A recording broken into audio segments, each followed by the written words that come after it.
We're going to call this special meeting of the Chavano Park City Council to order. Without objection, we'll dispense with the Pledge of Allegiance and the invocation. There being no objection, brings us to item number 3, citizens to be heard. There are no citizens to be heard. Brings us to item number 4, City Council comments. Without objection, we'll dispense with City Council comments. Brings us to the consent agenda. All matters listed under this item are considered routine by the City Council and will be enacted by one motion. There will not be separate discussion of these items. If discussion is desired by any alderman on any item, that item will be removed from the consent agenda and will be considered separately. Do we have a motion to accept item 5.1? We have a motion from Lee. Do we have a second? We have a second from Conrad. This is to approve the final plat of Pond Hill East Commercial Phase 2 development. There being no discussion, all in favor say aye. Aye. All opposed, same sign. The motion carries 4-0. Item 6.1, presentation, discussion, receipt of the no new revenue voter approval and de minimis tax rate calculations in accordance with the Texas State Tax Form and Transparency Act. Bill. Okay. All right. Brenda. Thank you, Mayor and Council. So, Bear Appraisal District provided the 2025 Certified Totals Report on July 21st. As of certification, the city has a net taxable value of $1.9 billion with 2,096 properties. There were 102 properties still under review with a net taxable value of $76.2 million. The city has an average taxable homestead value of $1,030,000. Bexar County Tax Assessor Collector provided the tax rate calculations worksheet on August 6th, which the city staff uses to determine the amount of ad valorem taxes that will be received based upon the different tax rates. So the tax analysis worksheet provides the total taxable assessed value, which excludes the frozen properties, and then staff also takes into account an allowance for those properties still under review. The worksheet also includes the actual tax amount assessed on frozen properties, summarizes the potential taxes collected by total M&O and INS, so maintenance and operation and interest and sinking, based upon last year's collections, and projections for fiscal year 26 based upon the current rate, the voter approval rate, the no new revenue rate, and the city manager's proposed rate. In July, staff directed the Bexar County Tax Assessor Collector to use $287,260 from the Street Maintenance and Capital Replacement Funds in support of the payments on the Series 2022 General Obligation Bonds. This amount is reflected in the tax rate calculation worksheet, page 6, line item 43D, and represents an estimated current tax rate equivalent of 2.28 cents per $100 valuation. Without this subsidy, then INS rate would be almost 6 cents versus the current 3.71 cents. The city manager has proposed a total tax rate for fiscal year 26 of 31.2742 cents per $100 valuation, which is no change from the prior year's adopted tax rate. This proposed rate is lower than the no new revenue rate of 31.4567 cents per $100 valuation. This proposed rate does not require a public hearing to be conducted. Traditionally, Chavano Park conducts public hearings for the tax rate prior to the first and second readings of the budget ordinance in September to allow ample opportunity for city stakeholders to express their opinion. The proposed rate of 31.2742 cents is significantly lower than the voter approval tax rate of 34.1891 cents. The voter approval tax rate includes an unused increment rate component of 1.7421 cents. This unused increment is the 3-year rolling sum of the foregone revenue, which is calculated using the difference between the adopted tax rate and voter approval tax rate without the unused increment. So the city has the ability to bank any unused amounts below the voter approval rate for up to 3 years. So it's kind of confusing to explain, but if you refer to page 8 of item B on the tax rate calculation, you'll see the details, and it kind of makes more sense when you see it. The proposed rate of 31.2742 cents is also significantly lower than the de minimis tax rate of 35.4473 cents. And the de minimis rate is the tax rate calculation designed to give smaller taxing units, including cities with populations of under 30,000, some relief from the 3.5% voter approval rate.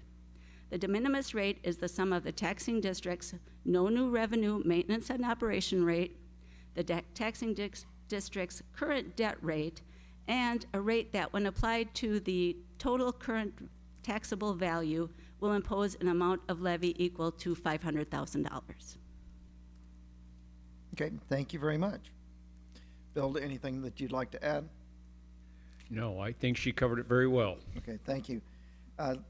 Leads us to item 6.1, presentation, discussion, submission of the city manager's proposed budget for fiscal year 2025-26. Thank you, Mayor and Council. You've got a hard copy, and it's an extract of the entire budget. And I sent an email out earlier today with the PDF of the entire city manager's budget. What this includes is basically the first 7 pages of the city manager's budget, which includes, minus the table of contents, but it includes the city manager's 4-page letter and the mandatory required documents for that. Also, we included pages 38 and 40 through 44. That's some charts and helpful overview documental stuff that we can go over a little bit later on. We included the general fund overview on page 50, and on page 51, the fund balance page summary. So we can look through that. Then the rest of this document is just the in-code documents. And so if you would like later on for us to print the whole thing for you, we can do that, or you can come look at a copy that I have from here. Okay, so next slide. I'm gonna talk budget highlights primarily from my city manager's letter, and then we're gonna go over compensation highlights, basically the results from the compensation subcommittee. So on your page, in your book, I'm gonna, for the audience mostly, kind of work through pages 1 through 4, and I've got some additional notes that we'll work through that. Okay, so I'm pleased to submit the proposed budget for the fiscal year 25-26, and this budget's defined and developed based upon a clear set of goals established in the town plan and supporting objectives set by the city council. The proposed budget is balanced as required by law. The proposed budget is consistent with the mission, the vision, strategic goals of the city of Cheveldahl Park, and reflects our commitment to provide excellent municipal services to citizens, businesses, and visitors while maintaining fiscal controls. Some of this will be a repeat from what Brenda said, but this proposed budget proposes a tax rate of 0.312742 cents per $100 evaluation, and that is a rate that's unchanged from last year. Based upon the assumed level of revenue that we'll receive, the budget allocates resources to meet target expenditures for operations, capital improvements, capital replacement, and debt service. While meeting funding requirements during this period of inflation, the budget also accounts for a 2% compensation cost of living allowance or increase. There are several new and capital replacement requirements. The budgeted general fund expenditures total $7.1 million. That's up from 6 something last year. The total expenditures for all funds, which includes the streets, crime control, water, everything else, is $15.9 million, which is down from last year. So that's the one over the world highlights. Moving to page 2, where I'm going to highlight major revenues. The total taxable assessed value of property, including the property in freeze tax, is almost 2 million. In fact, it's 2 billion. It's 1,915 million and some change. And that represents a $46.5 million increase over last year's assessed value, total of value. That increase is almost 2.5%, an increase from last year. Of that amount of the total taxable value, the new improvements in personal property was just under $23 million. That was not on the tax roll this last year, but is this year. The average taxable homestead value has bumped up to $1,029,902. Now, we've talked about this before. Most of that increase is represented on the new homes being built in Huntington. And as I looked at a lot of the tax valuations this year, a lot of them were flatlined, but there was some increase from that standpoint. The city's portion of tax on an average homestead value is approximately $3,221, which this year is an $85 increase based upon the valuations. Doesn't mean everyone is going to get that. If your appraised value was the same, you won't have a change. And if you're tax freeze, which almost 50% of everyone is, then you will not receive that increase. We already talked about ad valorem taxes. Brenda talked about that, but I want to say the total revenue collected from property taxes will be approximately $5,261,000, or 2.68% increase from last year. And the additional revenue available for the general fund is $122,000 plus, or 2.7% increase from last year.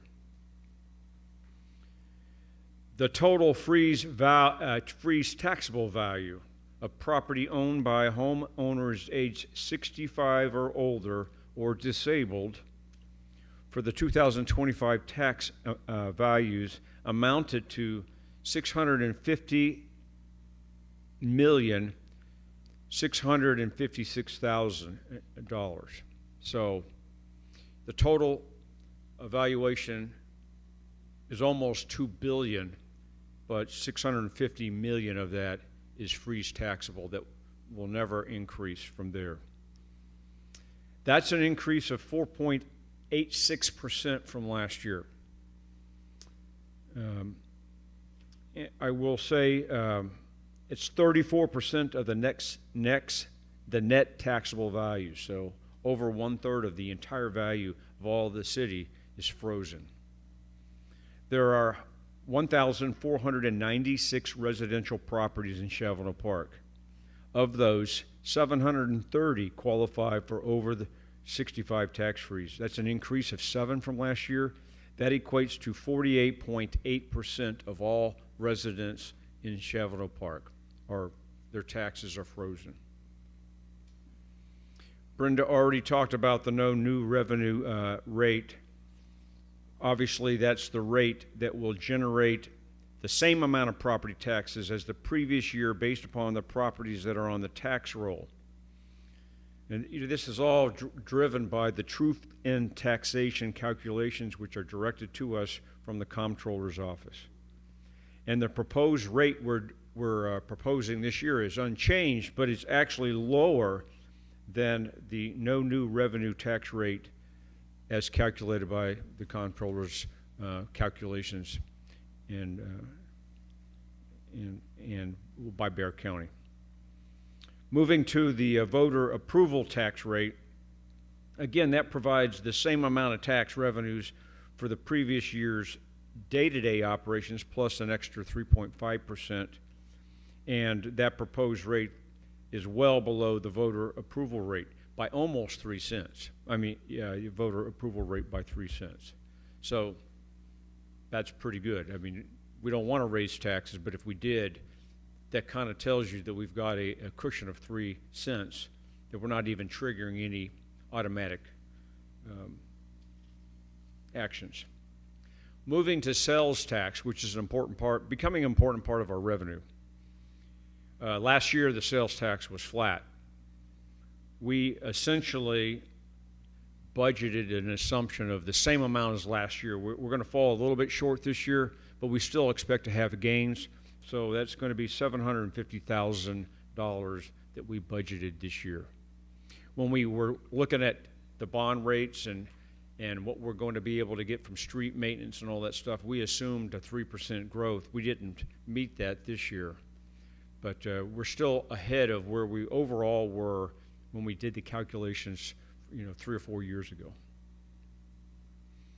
Other revenues I want to highlight, permanent and license fees probably aren't going to meet the budgeted amount for this year, but we anticipate the townhomes are going to come online with Bitter Blue in that 22 acres, and I am anticipating an increase in our permit fees slightly, not a whole lot. I want to highlight a new revenue source. We expect to receive at least, at minimum, $272,000 this next fiscal year for the city's leasing of land to the billboard companies to erect digital billboards in 2025. More to follow on that fund a little bit later. And normally we have charts that break out, pie charts that break out the percentage of spending and all that stuff. I just want to highlight that's not included in the city manager's budget because we wait to finalize that. That'll be in the final draft, which you'll see the first week of September, and you'll have 2 iterations to go through that. Moving to the major expenditures slides. I want to talk personnel, and that's really covered by the compensation committee. The city manager's proposed budget includes no market-driven salary increases, but does propose a 2% cost of living increase with a 2.5% step increase for city employees who are not currently at the top of their pay scale. So there are 3 employees that are at the top of the pay scale that do not get the 2.5% step increase. The budget proposes a 16.76 increase in the city's contributions for our employee health benefits. We've covered that pretty extensively in the workshops. We were able to bring that down through some calculations we worked through there. That increase of 16.76 does include a change of the city's contributions from 25% to 50% in dependent health care plans. It also, I might add, we are changing our health insurance provider coverage from Cigna to a new company called Curative. And so all that's been briefed to the city employees. The feedback that I've got back, there's a lot of questions, but no significant concerns. And then we'll have to roll this out and see how that goes. But so far, relatively positive. The budget proposes that the city continue to fund the Texas Municipal Retirement System at full funding rate. I think we're at 96% fully funded with less than $1 million on liability on that. I want to review the A list and the B list real quick. I had permission from the compensation committee to do that. I think I sent this out, but what we're going to do, you may know every 5 years there's a table for the employees that they earn, amount of leave that they get. Directors who come here start at 0, and instead of at a higher scale, and we're going to advance them forward, and that's taking advantage. That's recognizing the fact that they probably came from a city where they were vested, had a lot more leave, and they're a senior person. And so that's just not going to cost us anything, but that will be a benefit to the directors. There is a recommendation for a police department shift differential. Those that are on the night shift get paid $75 extra a pay period. That has not changed since I've been here. I inherited that in 2013, but that's going to move up to $100. That'll be funded from Crime Control Prevention District funding. and that's a cost of $6,150. The committee has recommended adding a new city holiday, New Year's Eve holiday, which most people aren't here anyway, so that is at no extra cost. We're going to move the leave rollover date. Instead of January 1, 2025, we're going to delay that until October 1st. And what happens is we've got a number of people, especially in fire and police, that wait until the last minute to do their leave, or they're going to lose it. And what that does is that competes with the other employees who are using their leave throughout the year. And basically, because you've got to meet minimum requirements, those employees get less of an opportunity to take leave in December. And the ones that have been delaying to the end, they get the priority so they don't lose their leave. And this is going to take it off cycle. It's not going to have any impact really on the leave. It just delays the rollover so they don't lose it. One of the recommendations was to add bilingual pay for in the municipal court. We have one bilingual person that is there. She is the water utility office manager. It's a great advantage to us to have that. That's $600 a year. Not a whole lot, but that's where we're going to add that. Also recommended was the arson investigator certification, $600 for the fire marshal, $300 for the deputy. That'll be funded from Crime Control Prevention District funds. Total of $900. So not a lot of costs associated with that. I'm going to go to the B list real quick. On the B list, we talked to the compensation committee. Number one on the list was to move the salaried employees from the proposed 1% to 2%. That was $15,077. I've included that in the city manager's budget, and so that is above the line. There were a number of other pay incentives for public safety to help with recruitment and retainage. They weren't necessarily defined, and there was no cost associated with that, but that item is deferred and is not included in the proposed city manager's budget. There were some fire pay adjustments for the basic level firefighter and the lieutenant positions. They were quite pricey. We could not accept that in this year's budget associated with that. It's one of those things that it's noted. We'll do the survey again next year, and trend analysis says that if that's continued, we're going to have to fund that. There were some additional adjustments in scale and step placements for the directors and the ACM. It wasn't a big cost factor, so there were some recommendations, for example, to raise up a grade but lower up the steps to kind of keep it in there. And at that point in time, we're not proposing that. And I just wanted to be clean on that as we move forward. Something below the line, which we looked at in the future, but I don't anticipate it has a big impact this year. And because of the tight funding and revenues we have and the expenses is just deferred. Any questions on that before I go into general fund and then the other fund overlay? Yeah, Bill, why wait all the way until the next fiscal year to do the rollover? Why not just do it at the end of March? Give people an additional period of time. It's spring break time. Families like spring break time. It helps us to clean our books up. Instead of creating a 21-month cycle, it creates a 15-month cycle, and now we're back to a 12-month cycle on rolling over vacation time. That's a good question, Mayor. Brenda and Kristen were talking about just aligning with the fiscal year. I don't know that it matters. Really, we're going to put this in the employee handbook, which will be developed in the next month or so. So we can consider that for sure. I mean, I don't have an objection to that, but I haven't really talked it over with what's the advantages or disadvantages to doing Well, that. I understand that everybody gets jammed up and suddenly people can't take vacation that they might have been planning into the Christmas cycle, especially families. And now you've created an incentive, or you've created we create a wall and we force people to take vacation at a time that they might be very happy to work, and they might be entitled to overtime during that, and we're certainly not opposed to our firefighters having overtime, and they can't get it. So Yeah. moving it another 3 months seems to get them to where they're not forcing us to do something differently, and we're not taking away from those who have families.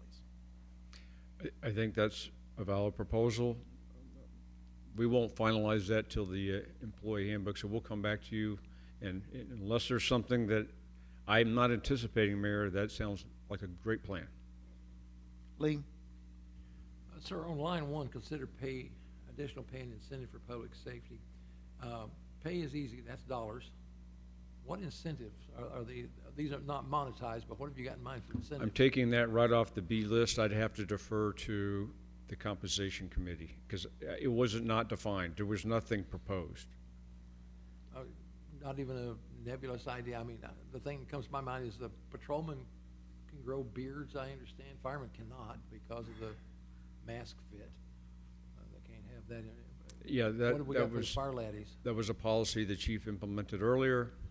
That was for incentives to help retain people, because a lot of police forces allow facial hair, and a lot of people want facial hair. You may have recognized when as soon as the policy was allowed, 50% of our officers had facial hair, and now it's down significantly. It was a thing to do, and we're somewhere in the middle. Okay. Any other idea? Is this working?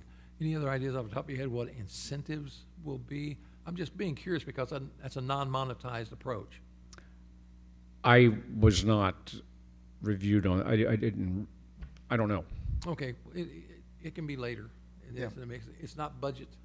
It's not budget. I mean, some of the incentives, if it's internal, that we can do, we'll implement. And the Yeah, chiefs and, have and all. we can talk about this further in the workshop session, so we'll talk Okay. about it in the workshop. Great. Lee, is that okay with the workshop? Okay. Okay, great. I'm going to move to the general fund now. Next slide. As I go through this, we'll go through the major purchases worksheets that you've seen 2 or 3 times. We've done it every year. And what we'll do is anything that you haven't, that's been changed from the last workshop, it'll be highlighted in blue so that you can see it fairly easy. Okay. General fund expenditures increased primarily on personnel salaries and benefits, but remain consistent with other day-to-day operations across the departments. Let's talk city council first. Next slide. Okay. So those are the same 8 items as before. There's no change to whether they were going to be included into the city manager's budget. You can see some of the numbers have been tweaked a little bit, and the differences to what you've been briefed are in blue. Again, the general operating expenses are projected to actually decrease in the city council budgeted area, primarily because the city-sponsored events and the funding for that will be transferred to the new Community Enhancement and Engagement Fund. I'm going to talk about that a little bit later on. So you can see where it says in there, line item number 5, 6 sponsored events, but I've got in red for short sign funds because community enhancement and engagement doesn't fit in my chart. Any questions on the city council? Okay, moving to admin. Again, we've adjusted the employee health insurance a couple times.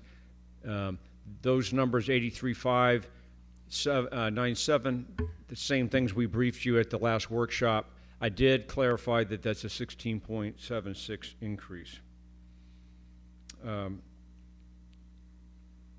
Again, the budget requirements slightly increased over last year, primarily to personnel cost. The budget includes a replacement of 1 HVAC unit, but only purchased if needed out of the capital replacement fund, and we have the funds available there. The budget does include funding for wireless digital message boards in City Hall right outside here, as well as the pavilion.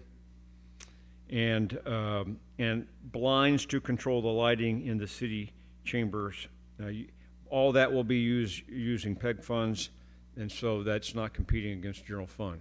We used to have blinds in here that helped control the lighting, and those became non-functional, and we removed them. But we'll get new ones up there that'll help us out, that'll help with the cameras and our recording and our community engagement. Any questions on admin? I do have an IT slide. There's no change to what we briefed in the last workshop. The recabling of the fire barracks was something we're going to do. We are deferring it out of this budget. The same thing with the expanded security camera for the overflow parking. We actually don't need to do it because we're going to be doing construction, and we'll target that for next year. Once the construction's over, we'll look at some sort of security camera once the overflow parking gets built. Any questions on that? Next slide. We're going to go to Public Works. No significant change to what I briefed you before. I am working pretty hard with Chevato Creek and their homeowners association and their management company to get estimates on the weathered signs. The signs are problematic because they're mounted permanently and welded on a support brackets, which are then bolted to the street lamps. And I did get a proposal that was done in March, April for about $14,900 to refurbish the poles as well as all the signs. I got a meeting scheduled Tuesday with the sign company that they've engaged and have a proposal on, and we're going to make sure we're very clear on the requirements so we get an updated bid proposal that includes reflective lettering, and it's to standard. And we can talk offline on the workshop if we want to do that, but I'm optimistic that we're going to be able to do that. I've included $15,000 in this budget. And so I will, just to say, operating expenses are projected to actually decrease slightly. We've tweaked some of the line items and the amounts that we have in there, but no significant mission requirements from there. From the original drafts that I was doing, where I was pretty draconian in the budget cuts, especially in Public Works, because there were some discretionary things nice to do, I've reinserted almost all that back. So that makes me feel a lot better.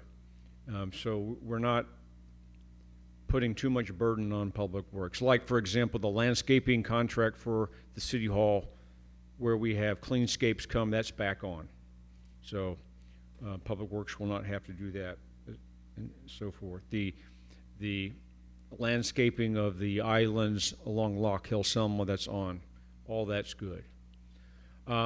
Looking at the slide, I would talk about the number 7, pavement preservation treatment.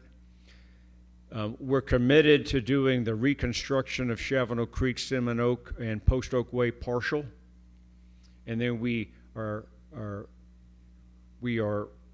planning on doing the pavement preservation treatment of the rest of Chavano Creek, pending the amount of money we have left over. We think we have enough to cover that. Number 7 was a good idea from the mayor, and whatever funds we have left over, tentatively it's about $300,000 now, we may be able to apply that treatment on the newly paved roads, which would help extend the life of those streets. And then in the back of our mind, if we can't do it this next year, we'll include that when we go out, should we go out for bond for phase 2, which would be on the west side of Northwest Military Highway. We'll cover that so that we're doing that. So that's a very valid thing to think about, and we just got to work through when we're going to do that. Okay, any questions on that? Let's go to fire. We're projecting operating expenses to increase due to compensation, and but are offset by some small decreases in transfer of capital replacement fund, and that's because we'll talk capital replacement fund. we're actually increasing the total amount of the capital replacement fund investments this year, but from the general fund, there's a slight decrease. I had briefed that we're going to defer the replacement of the chief's vehicle. We're now included that in the proposed city manager's budget, so that eliminates that issue. Any questions on the fire? Okay. Police. Most of the the incremental improvements on the police were going to be funded from Crime Control Prevention District funds. Those all remain. Small changes in the total funding from the general fund and the police, primarily due to compensation, but nothing significant to brief, and no changes associated with that. Questions on the police? Okay, next slide. We're going to briefly talk the capital replacement fund. The most important thing to mention here is it's fully funded. And we've been doing a better job of updating the projected cost of future equipment. And so that changes every year. So, you know, when I first got here, someone had put in a fire engine for $500,000, but over the years, the projected engine was $800,000. So you got to keep up with that, so you're putting in the right amount every year, and so you don't have a surprise when you actually have to fund it. The fully funded amount of the capital replacement fund is $342,203. The total expenses that are going to be taken out this year is $270,000. And of that 270, 180 is reimbursement for the streets that Brenda talked about before. We're paying the debt for the street bond, $180,000 this year. And then the other big expense this year coming out of the capital replacement is approximately $65,000 for the chief's vehicle. We think we can get it cheaper than that. We're actually looking at a hybrid Ford Interceptor, which is similar to a Ford Explorer.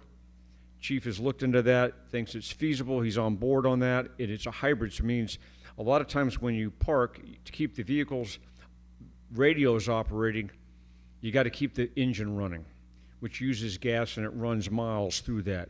The hybrid should have an advantage of running on battery power, and this really is going to be used as a test run as we look to purchase future police vehicles, looking at police purchasing a hybrid, which is probably more than just your standard Explorer, but can save money and time and wear and tear on the engine as we move forward.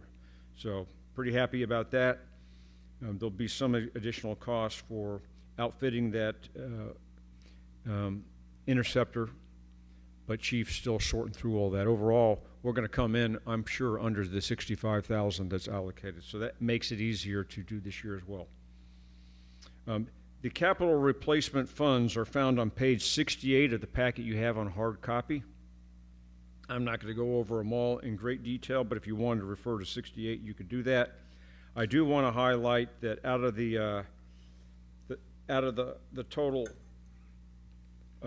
funds, about $312,000 are coming from the general fund, and then $50,000 is coming from the Community Enhancement and Engagement Fund and reallocated capital funds from interest that are being earned. So I guess the most important thing is to talk about where is that allocation for each department. So out of all those funds, City Council, we're saving $26,333 into the future capital expenditures for City Council funds. For administrative department, that's $32,090.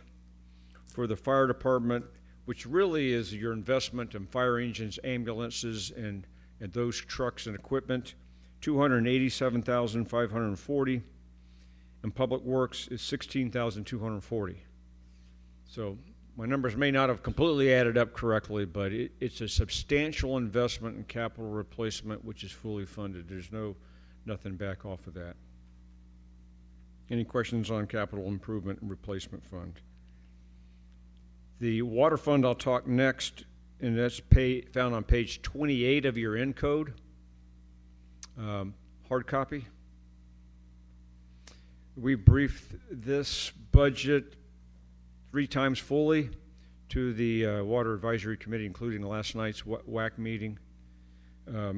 No issues from the WAC there. Because of the drought that we've had and the higher usage of water, we do a 5-year rolling average to try to level out the budgeted amount. This year's budget, small increase in water consumption revenues and a small decrease in operating expenses. The water department is actually doing pretty well in terms of their day-to-day operating expenses. A lot of their expenses are going to capital improvements. The team over there just finished digging out, and they'll finish it next week, the relocation of a fire hydrant on Rock Squirrel up in the estates. And so they're always looking at incremental changes. We're very proud of them. But in this year's budget, we're going to use fund balance and capital replacement funds to include $310,000 for system improvements projects, and as well as potential purchase of water rights. So we've got a deal working for water rights for 40 acre feet of water rights now. It may or may not occur before the end of the FY. We have in the budget amendment this year, as well as next year, we have funds allocated so we can do it either way. At the end of the day, we're going to purchase those water rights. We're going to do the capital replacement and see where we stand on fund balance before we just go jump into purchasing more water rights. But 40 acre feet takes us a long way towards our goal of at least 1,000 acre feet. It's a good chunk. A lot of that 310,000 also includes these improvements you see on the slide, which is doing some of the water line and valve relocations in prep prior to phase 2 of the street maintenance. So it's pretty early, but we want to do Elm Springs if we can, and then the 3 water crossings along Chavano Park West. Not sure exactly where they are. But that's going to be real important because we can't wait till the year before to do all these things, and we'll have more planned for next year. Also included in the budget is a transfer of $129,627 to the capital replacement fund. What that kind of does is replenish the capital replacement because we're taking money out, but that's where that stands. Any questions on the water fund? Okay, I'll move to page 34 in your Encode. That's the Crime Control Prevention District Fund.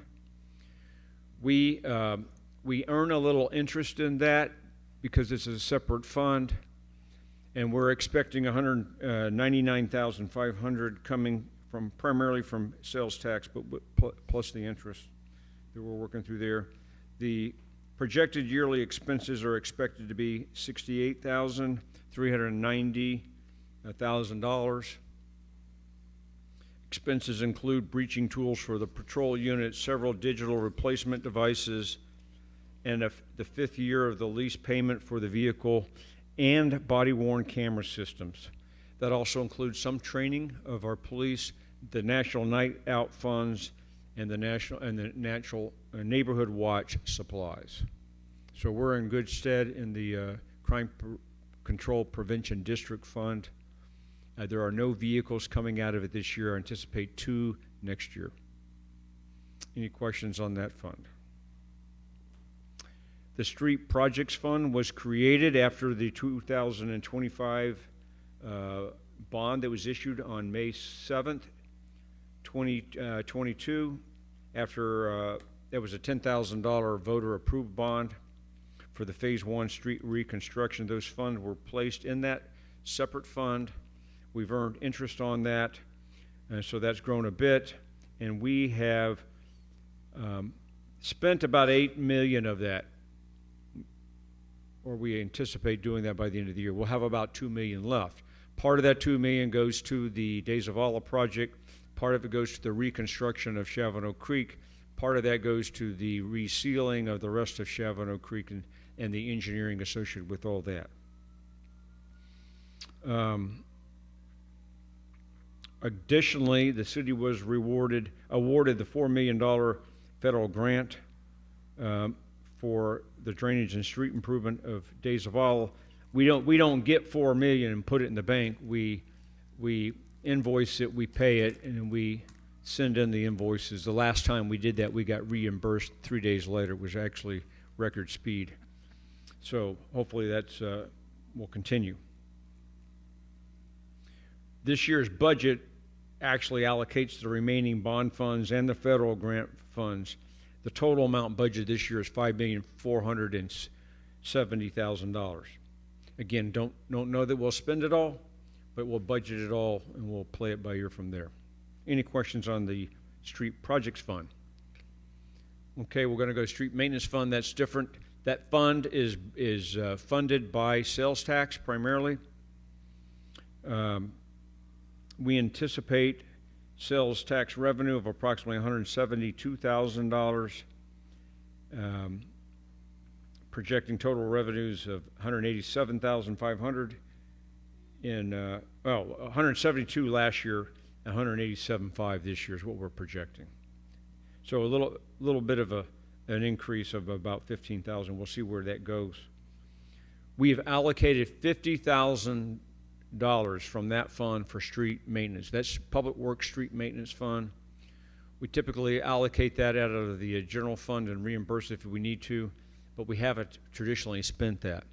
But that's maintenance such as seal coating, crack sealing, and small pavement sections there. We've rarely spent that money. We're trying to save that and allocate it to the bond so we can reimburse that and keep our tax rate lower.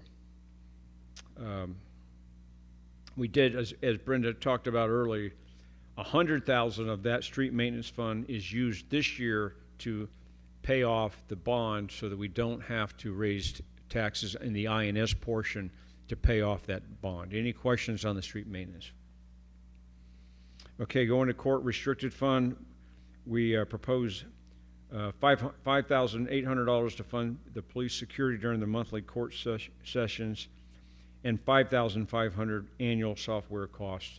So that's about the same thing that we collect, we pull in, we expend. And so it's not a whole lot of fund balance associated with that, but it's very restricted in what we can do. But what's the difference between that and the PEG fund? The PEG fund is used is like a franchise fee from the cable companies. It Okay. has nothing to do with court. Okay, so, we've talked about that our prosecutors and judge are not as adept as the council members at using microphones. Would we fund microphones, portable microphones out of this fund for them, or where would we fund that from? We maybe could. We're looking into that. I don't see any issue with funding that. I've already passed your idea to Curtis, and we've got one that we have somewhere for out there. We're getting the cost estimates, and we have time to work through that.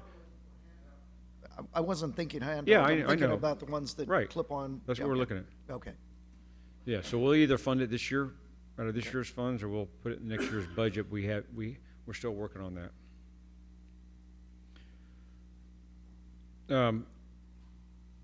We talked about funds generated from electronic billboards, and I think the number was somewhere about $270,000 we expect to get this year. We get, of course, an upfront payment of $150,000, and then what we budgeted was the minimum annual guaranteed amount. We're likely to get more than that. We do think we're still on target to get at least 2 of the 3 operational in September, so the majority of the fiscal year will be collecting those funds from that. We talked about $50,000 reimbursed to the capital replacement fund, which is where we spent the money for the pavilion. And we talked about that in the last workshop, so that's new. That's why that's highlighted in blue. We briefed you Text My Gov, the estimatals, shred and waste events, and city donations and the city event will all be coming from this fund, but really we're only touching a portion of that fund. We're keeping the vast majority of it in our hip pocket for uses such if we get the grant approved for the hike and bike trail and the cliffside attachment to Salado Creek, we'll have a matching fund requirement. This would be an available source of that if we wanted to use that. There'll be multiple sources that we could go to use from there, but that's where that is.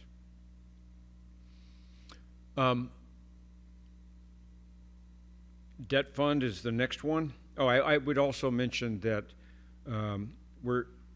those funds for electronic billboards are restricted to expenses considered only to enhance and engage with the community. So they're community funds. Has to be an improvement for the community, not to pay salaries or operating expenses from there.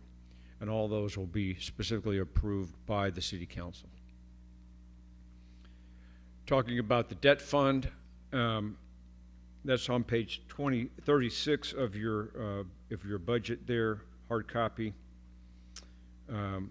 Again, just rehashing this, in June of 2022, we approved, a voter approved $10 million bond for Phase 1 street reconstruction. We've paid some of that off. The city's total debt obligation of all debts now is only $10,883,000.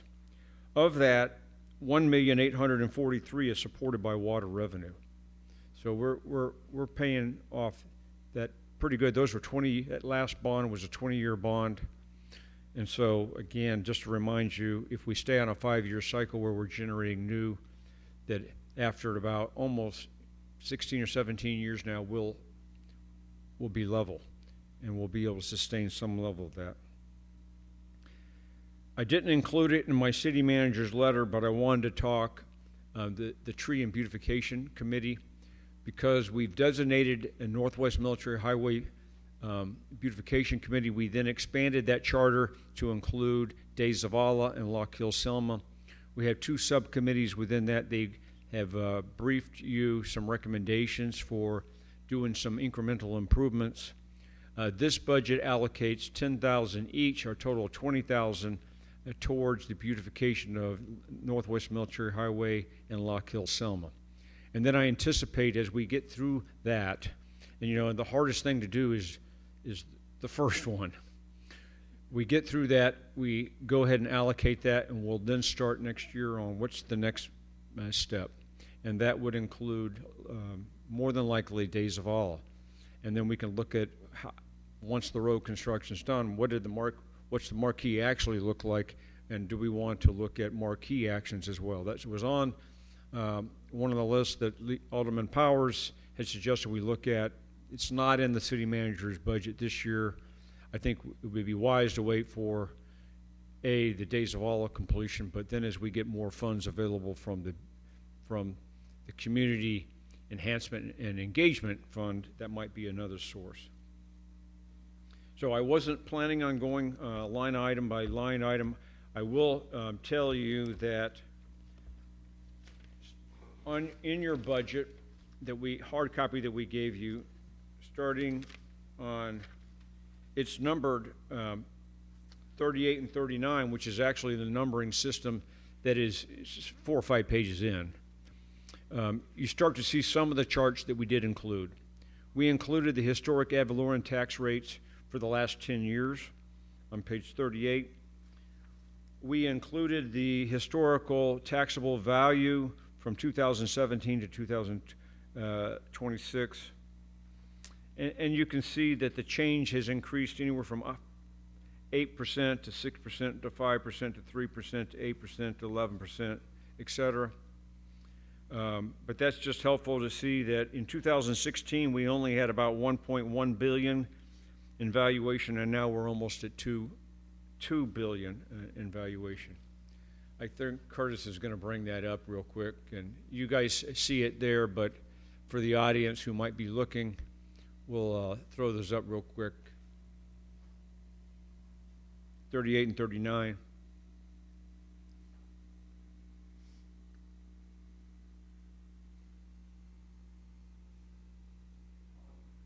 Okay.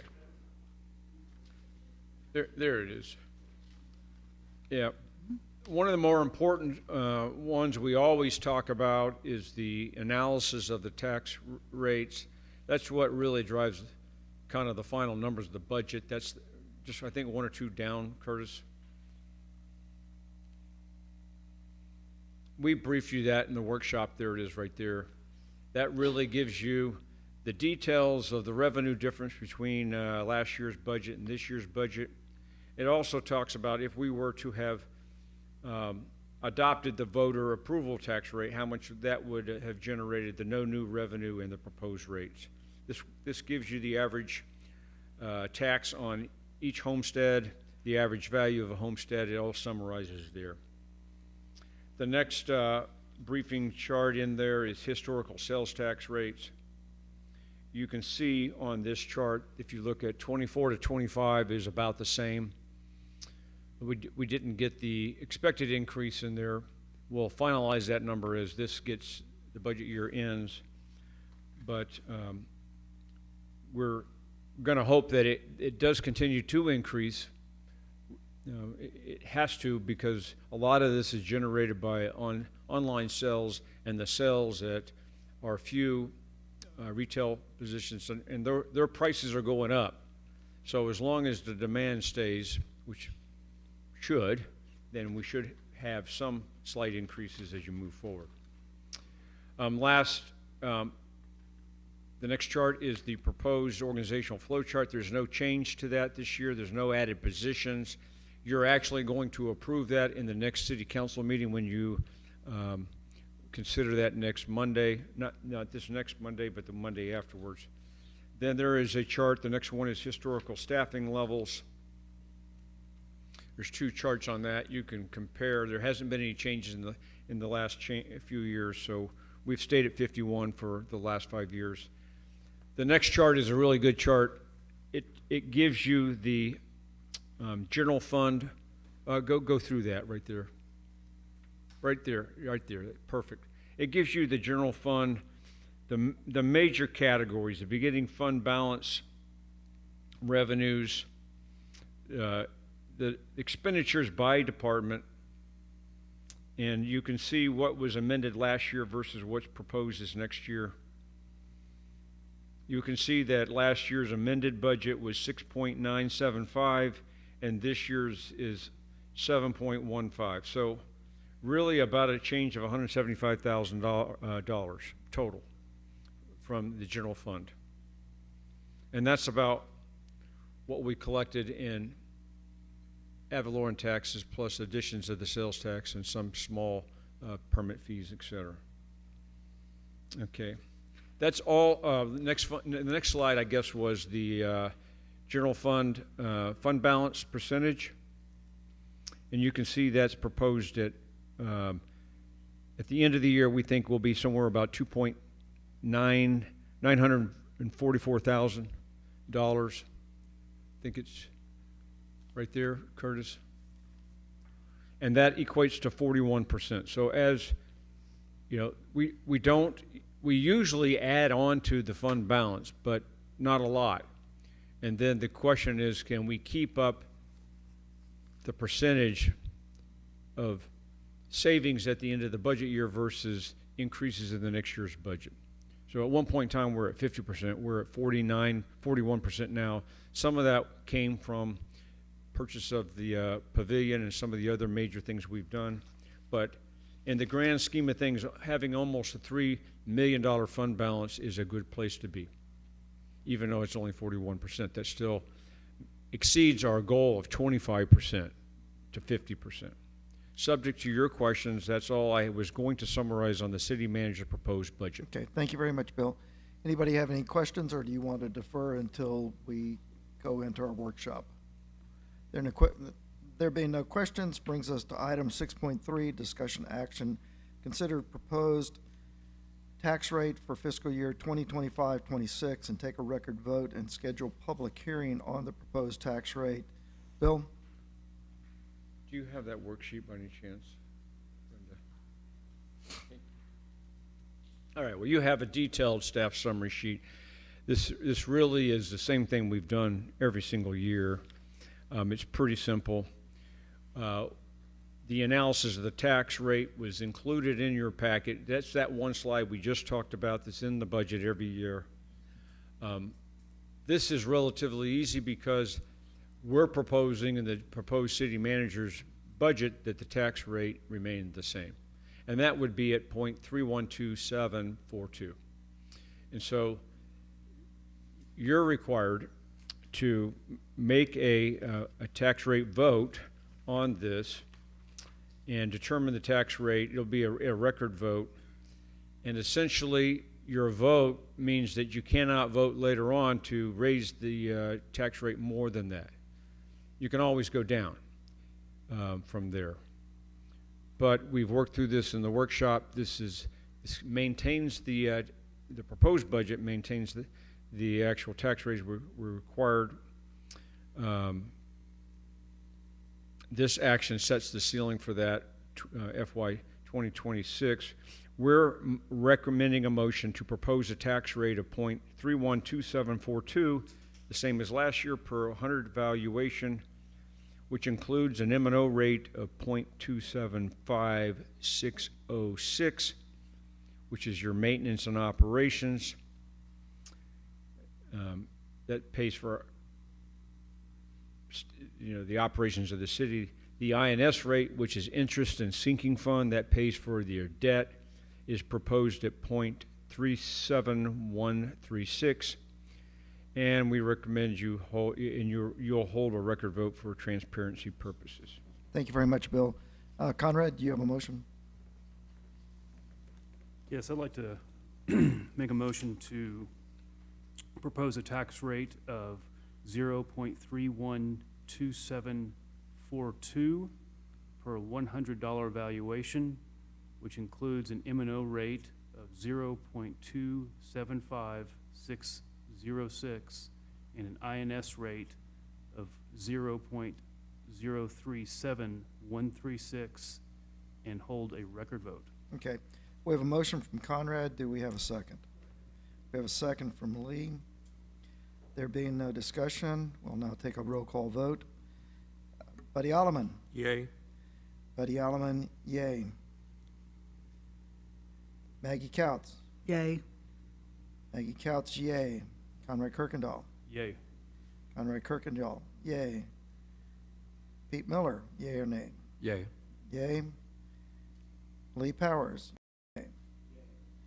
Yay or nay? The votes are Buddy Alleman, yay. Maggie Couts, yay. Conrad Kirkendall, yay. Pete Miller, yay. Lee Powers, yay. The vote is 5-0. I'll place this back on the table for reconsideration. No request for reconsideration. The motion carries 5-0. Item 6.4, discussion action, schedule public hearing on proposed budget fiscal year 25-26. Bill. As the finance director already stated, we're not required to have public hearings based upon the vote you just took. However, we traditionally do that, and we do it the first reading and the second reading, and we'll publish that public hearing in advance, and we'll allow, et cetera. We're proposing that the first reading of the budget happen on Monday, 8 September at 5:30, and it would also include a public hearing. And then the second reading of the budget, where you would pass the budget by ordinance, would also include a public hearing that would be on Monday the 15th, and our normally scheduled city council time was 6:30. Just so you're tracking, we do have a budget workshop scheduled after this if we want to break into workshop. We traditionally also include a budget workshop prior to the August city council meetings. We have that scheduled for 5 o'clock tentatively, and based upon guidance from the city council, we can adjust that as we near that meeting. And again, we are going to publish notice of the tax proposed rate and public hearings in the Express News, and that'll be planned on Wednesday, August 27th. So the action here tonight is really just confirming the first reading on Monday, the 8th, and the second reading on the 15th, and scheduling those public hearings. Yeah, on the 16th. Okay, Bill, the meeting on September the 16th, that is our regularly scheduled city council meeting, and there will not be a second meeting later that That month. is correct. So that is a regular city council meeting, which requires a quorum of 3. But now we need to go back on September 8th and confirm availability from at least 4 council members. If y'all would check your calendars, please, to confirm availability.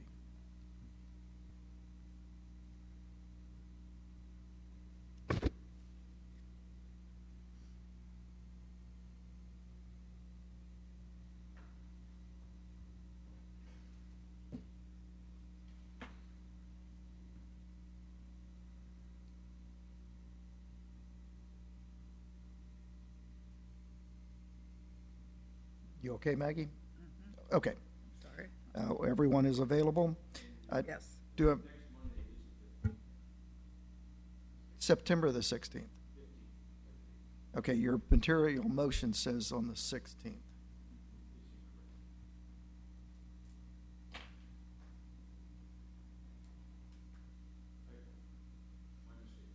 No? Okay, so this would be a city council meeting on a Tuesday and as opposed to oh, okay. Okay. 26 proposed budget public hearings on September the 8th at 5:30 and September the 15th at 6:30. Do we have a motion? So moved. We have a Second. motion from Pete, a second from Maggie. There being no discussion, all in favor say aye. Aye. Aye. All opposed, same sign. The motion carries. Brings us to item number 7. Do we have a motion to adjourn? We have a motion from Lee to adjourn. Do we have a second? Conrad has made a motion to, a second. All in favor say aye. Aye. All opposed, same sign. The motion carries 5-0. We are adjourned. And Mayor, there is an opportunity to enter into a workshop if we choose, and I don't know that We had a it's... couple of things built, so let's see if we can't do a quick setup and about a 10-minute meeting on a workshop. Or we could do it from where you are. We're set up. Have we turned off the cameras?